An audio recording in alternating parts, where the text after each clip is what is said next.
We see a cross, which is the symbol for Christianity, a lotus flower, which is the symbol of Buddhism, a swastika, which is from the Hindu religion, and finally a Star of David, which represents the Jews. Join me in discovering this and other secrets of the Agra Fort. The Mughal Emperor Akbar started work on the Agra Fort. It was built out of red sandstone and it served as the main residence of the Mughal kings. It had a wet moat filled with crocodiles and a dry moat filled with man-eating tigers during Akbar's reign.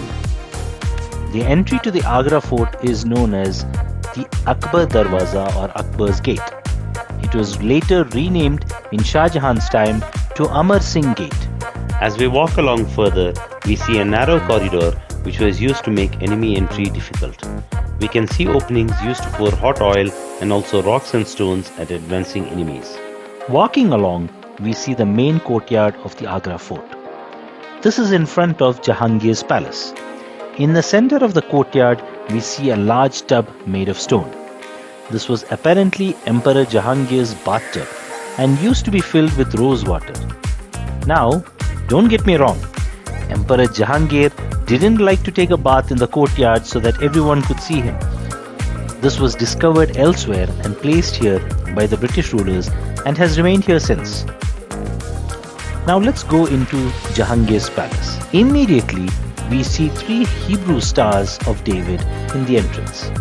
Akbar was influenced by various religions during his rule. Let's have a glimpse into a part of the wall of the library within the palace. It is also interesting because it seems to contain symbolism from all religions.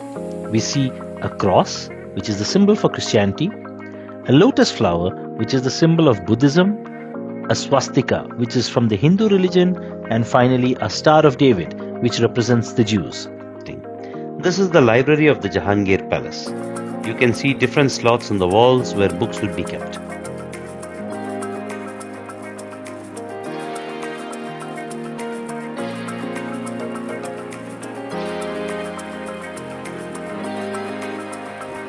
Jahangir's palace was originally built by Akbar as a residence for his Hindu wives. Here, we see the central courtyard where dance performances would take place. There were 4 watchtowers where the main queens would be seated.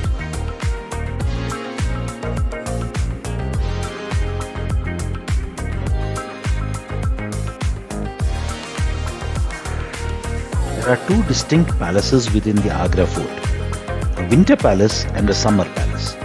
The winter palace was heated using charcoal and the summer palace was cooled by water and had provisions for wind. We can see the Taj Mahal in the distance across the river if we look out through the balcony of the Agra Fort. If we take a few steps back, the Taj Mahal appears to be much larger. This is a fascinating optical illusion inbuilt into the fort. Another feature of this fort is that some of the walls are hollow. If you speak into a corner of this wall, the sound can be heard in the other corner. The walls indeed seem to have ears. This room is called the Sheesh Mahal. It contained mirrors which illuminated it from within. It was built by Shah Jahan as part of the summer palace. This is the Musamman Burj, or the octagonal tower, built by Akbar in red sandstone and then rebuilt by Shah Jahan with white marble.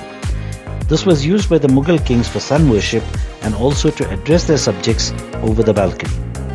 This is also where Shah Jahan was imprisoned by his son Aurangzeb and where he sadly passed away. We can see a small water passage or a canal made from the water tank which goes into the tower. This inner court was a fish pond during Akbar's time and was called the Machi Bhavan. On the top, we have the Diwan-i-Khas, which was the special court where the king would discuss politics with his nobles. We have a white throne here built by Shah Jahan and a black throne which was built by the Emperor Jahangir. In the distance, we can see the Taj Mahal across the Yamuna River. This is the Diwan-i-Am, or the General Court. It is where the king delivered his verdicts and got feedback from the common people. The king sat here and his minister sat below. This is the exterior view. The Diwan-i-Am was so constructed that the emperor was at the focus and all the sound would reach him, and also the other way around.